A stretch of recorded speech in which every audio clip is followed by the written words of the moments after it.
देश का आवाज़ सुना है और पहली बार देश के मन की बात अपने जुबान पर लाई। 1.5 साल हमारे किसान संघर्ष करते रहे, आंदोलन करते रहे। 400 से भी ज़्यादा किसान उनकी वहाँ बलि चढ़ गई, आत्महत्या की। गाजीपुर रोड पर किसान हार्ट अटैक से भी उनकी मृत्यु हो गई। आखिर 3 कृषि कानून को सरकार को पीछे लाना पड़ा है। अगर ये बात 1 साल पहले सुन लेते तो बहुत से किसानों की जान बच जाती, लेकिन उस वक्त भी राजनीति थी। हम पीछे नहीं हटेंगे, हमारी बात भी सुनी नहीं गई। हमने भी आंदोलन किया, किसान धरने पर बैठे, हम वहाँ भी गए थे, हम राष्ट्रपति जी से भी गए थे। लेकिन विपक्ष के सामने या विपक्ष की बात हम नहीं सुनेगी, ये उनकी वंशता थी, राजनीति थी। लेकिन आज भी अगर 3 कृषि कानून पीछे लिया है, वो भी राजनीति के लिए लिया है। लेकिन मैं स्वागत करता हूँ, पंजाब और उत्तर प्रदेश के चुनाव में भारी हार की जो डर है, उनकी वजह से ये कानून पीछे लिया।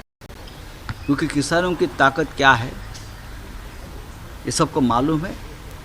पूरे विश्व में इस आंदोलन की चर्चा थी, पूरे विश्व से इस आंदोलन के बारे में सरकार के ऊपर दबाव था, और हमारी मानवतावादी सरकार अपने आंखों के सामने किसानों की बलि चढ़ते हुए देख रही थी।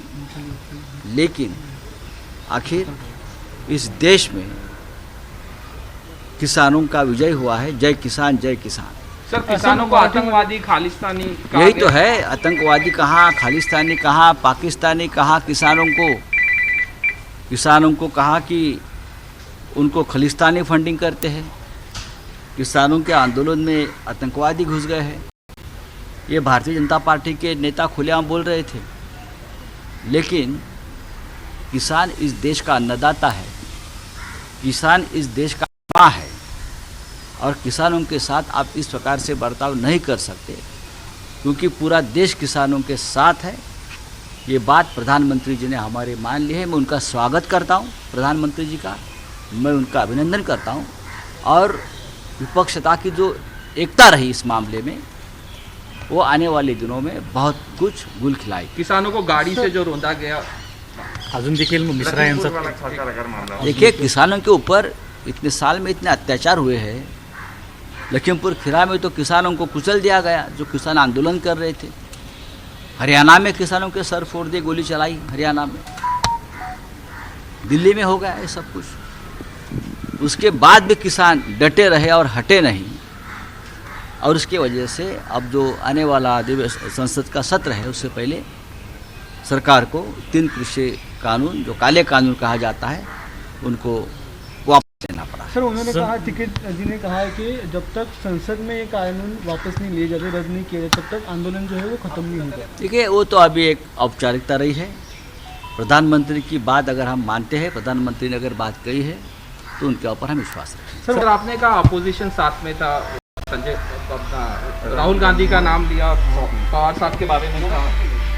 हाँ, मैंने कहा आपको कि पहले दिन से कांग्रेस के नेता राहुल गांधी जी अपनी बात बहुत ही स्पष्ट तरीके से इस मामले में कहते रहे, बोलते रहे। सदन में भी अब आंदोलन करते रहे। शरद पवार एक अपनी भूमिका इसी मामले में हमेशा लेते रहे। सभी विरोधी दल इनकी एकजुट रही इस मामले में, तो ये सभी का भी सबका विजय है।